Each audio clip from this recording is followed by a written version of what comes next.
सीताराम की प्रेम कहानी पर शुक्राचार्य की काली नज़र कैसे हटेगी सत्य की तलवार से।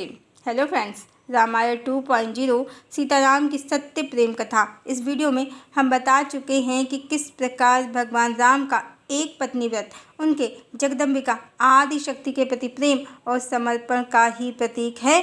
उनके परिणयसूत्र में बंधकर भगवान दूसरा विवाह करते ही नहीं हैं और त्रेता युग में सुप्रखा, चंद्रसेना, जामवंती और भी स्त्रियां जो भगवान राम पर मोहित हो गई थीं, उनके रूप और देह पर कामासक्त हो गई थीं, उनकी ही इच्छा भगवान के कृष्ण अवतार में द्वापर में पूर्ण हुई।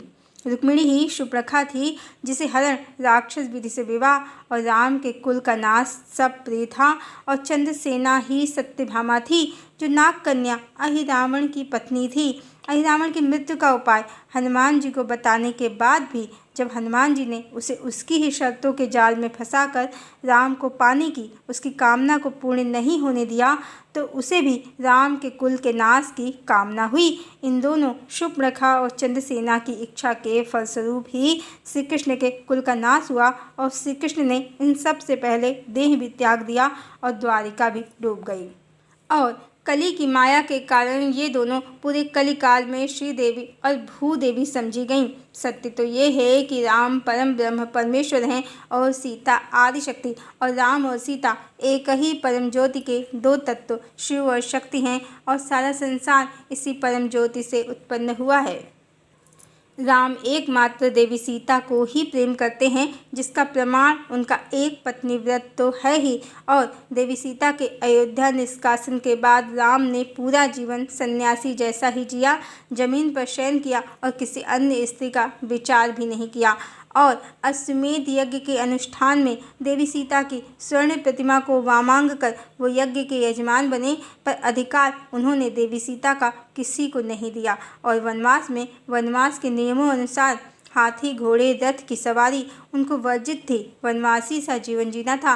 रावण के द्वारा देवी सीता का हरण होने पर वो पंचवटी से दक्षिण भारत तक देवी की खोज में पैदल पैदल ही पहुंच गए। न जल के किसी वाहन या वायु के किसी वाहन का सहारा लिया, समुद्र पर मार्ग बना दिया और रावण का कुल सहित विनाश किया। राम देवी सीता से जितना प्रेम करते हैं, उतना संसार का कोई पुरुष अपनी पत्नी से नहीं कर सकता, कर ही नहीं सकता। भगवान माया से परे हैं और भगवती उनका सत्य संबंध है, स्वयं शक्ति तत्व हैं। उनके प्रति भगवान का प्रेम स्वाभाविक है, पर कलिकाल में इस प्रेम पर, चेतना के सत्य संबंध पर शुक्राचार्य की काली नज़र पड़ गई और कालनेमी रचनाकारों ने शास्त्रों में जमकर मिलावट की और सीता परित्याग और अग्नि परीक्षा जैसी झूठी कहानियाँ मिलाकर भगवान का चरित्र और उनका प्रेम संदेह के घेरे में डाल दिया। भगवान ने कभी कोई अग्नि परीक्षा ली ही नहीं थी। देवी सीता की कारण अग्नि परीक्षा जैसी प्रथा उस काल में थी ही नहीं। प्रमाण, जब सुग्रीव की पत्नी को बाली ने उससे छीन लिया था तो भगवान ने बाली का वध किया, तो बाली ने भगवान से पूछा, मेरी तो आपसे सीधे सीधे कोई शत्रुता नहीं थी, फिर आपने मुझे क्यों मारा?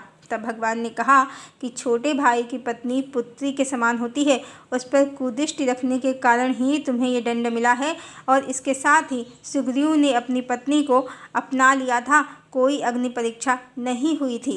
और जिस अग्नि परीक्षा की घटना को रामायण में बताते हैं, तो उसमें ये भी बताते हैं कि स्वयं अग्निदेव ने देवी सीता को राम को दिया और कहा, सीता परम पवित्र हैं। इतनी बड़ी घटना जो समस्त देवी देवता उपस्थित हों, क्या वो बात अयोध्या की प्रजा तक नहीं पहुंची कि सीता देवी हैं, परम पवित्र हैं? फिर अयोध्या की प्रजा ने उन पर संदेह क्यों और कैसे किया? और इसी के साथ ये प्रसंग भी उल्लेखनीय है, जहाँ बहुत से ग्रंथों में कहते हैं कि राम ने सीता से कहा कि अब तुम मेरे योग्य नहीं हो, तुम अपवित्र हो चुकी हो, मेरा तुमसे कोई लेना देना नहीं है, तुम जहाँ चाहे जा सकती हो। ये बातें और अग्नि परीक्षा दोनों ही एक दूसरे के विपरीत हैं, कंट्रास्ट हैं, काल नेमियों का गंदा खेल है अपने ही परमात्मा परम भगवान के साथ, जिसका नतीजा आज पूरी मानव जाति भुगत रही है। ईश्वर के विषय में झूठ बोलकर मनुष्य अनैतिक संबंधों में फंसे हैं और स्वयं और समाज को बर्बाद कर रहे हैं। सत्य तो ये है कि राम शिव तत्व हैं, सीता शक्ति तत्व हैं। राम जानते हैं कि सीता उनके अतिरिक्त किसी को चाह ही नहीं सकती, क्योंकि वो कोई साधारण माया में फंसी जीवात्मा नहीं है, स्वयं महामाया आदि शक्ति है।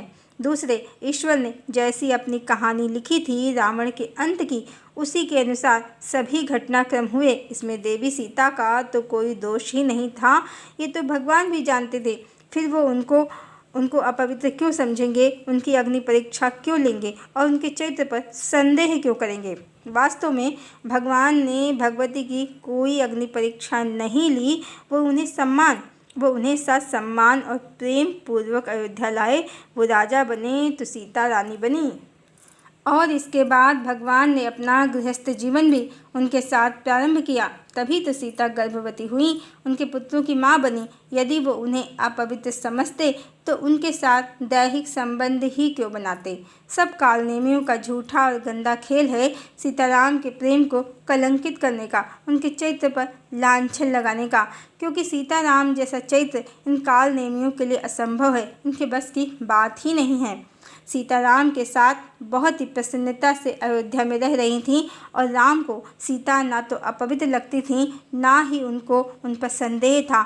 और ये भी झूठ कथा है कि भगवान ने समाज के डर से, मान मर्यादा के भय से देवी सीता का त्याग किया। त्याग ही करना होता तो उनके लिए वो समुद्र पर मार्ग क्यों बनाते, लंका तक पैदल पैदल क्यों पहुंच जाते, उनके विरह में रात रात भर क्यों जागते और उन्हें अयोध्या की रानी क्यों बनाते, अपने पुत्रों की माँ क्यों बनाते। सत्य ये है कि समाज कहें या संसार ही निकृष्ट है, राम का ये प्रेम उनकी पत्नी के प्रति समाज को स्वीकार ही नहीं हुआ और समाज ने, अयोध्या की प्रजा ने देवी सीता के चरित्र पर संदेह किया, जिससे दुखी होकर देवी सीता ने स्वयं अज्ञातवास ले लिया था। राम ने उनका त्याग कभी नहीं किया था, और इसका प्रमाण है जब भगवान ने अश्वमेध यज्ञ का आयोजन किया तो अयोध्या की प्रजा ने कहा कि देवी सीता के बिना, अर्धांगिनी बिना यज्ञ में श्री राम कैसे बैठेंगे, उन्हें ढूंढ कर ले आइए। तब भगवान ने यही कहा कि आप लोगों ने संदेह किया, मैंने नहीं किया, आप लोग ही ढूंढ कर ले आइए। और भगवान ने उनकी स्वर्ण प्रतिमा को वामांग करके यज्ञ का अनुष्ठान किया। संपूर्ण कथा में दूर दूर तक भगवान ने देवी सीता को कभी अपवित्र समझा ही नहीं था। त्याग करने का प्रश्न ही नहीं बनता, न अग्नि परीक्षा का। पर कलयुगी रचनाकारों ने मूल ग्रंथों में मिलावट कर, सत्य कथा को छुपाकर भगवान की गलत छवि तो समाज को दिखाई ही, समाज को पथभ्रष्ट भी किया। और ये सब कलिकाल की माया और शुक्राचार्य की काली नज़र का ही प्रभाव है। अन्यथा लव कुछ प्रमाण हैं। राम सीता से बहुत प्रेम करते थे, ना तो उन्हें कभी उन्होंने अपवित्र समझा, ना ही उनका कभी त्याग किया था। अपवित्र समझते तो वो उनसे दैहिक संबंध ही क्यों बनाते, लव कुश का जन्म ही क्यों होता। पर मानना पड़ेगा शुक्राचार्य की काली नज़र को, कालनेमियों की दुष्ट बुद्धि को, जिन्होंने सत्य प्रेम कथा को अपनी मायावी बातों से घुमा फिरा कर क्या से क्या बना दिया। भगवान राम को क्या बता दिया, देवी सीता को क्या बता दिया, अपने ही माता पिता के बारे में अनर्गल बातें शास्त्रों में लिखकर घोर भगवत अपराध किए और संपूर्ण मानव जाति को झूठ की भूल भुलैया में पूरे एक युग तक घुमाया। पर अब और नहीं, अब शुक्राचार्य की काली नज़र का, दैत्य गुरु की काली माया का नाश होगा और सीताराम की सत्य प्रेम कथा संपूर्ण संसार जानेगा, जिसके लिए भगवान ने कल्कि और देवी ने देवी वैष्णवी के रूप में अवतार लिया है। और रामायण 2.0 में हम बता चुके हैं कि जैसा कि एस्ट्रोलॉजर्स भी कह रहे हैं कि रावण ने इस बार देवी सीता को पा लिया है जीवन साथी की तरह। और इसी वीडियो में हमने बताया कि भगवान अपनी देवी को लेकर परम धाम चले जाएंगे रामायण 2.0 की समाप्ति के साथ ही, और वो ये प्रमाणित करेंगे कि देह की शुद्धि अशुद्धि का भगवान के लिए कोई अर्थ नहीं है। देवी उनका सत्य संबंध भी हैं, सनातन अर्धांगिनी भी हैं। मिथ्या जगत में, माया के जगत में कोई किसी को भी पाले, पर यह जगत ही झूठा है, यहाँ के संबंध भी झूठे हैं, सत्य नहीं हैं।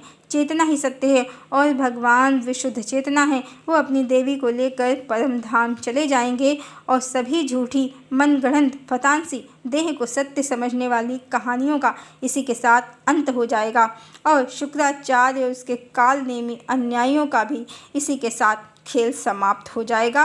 और भगवान भगवती से कितना प्रेम करते हैं ये न सिर्फ समस्त जगत जानेगा बल्कि ये युगों युगों के लिए उनके प्रेम का प्रमाण होगा। हरिओम।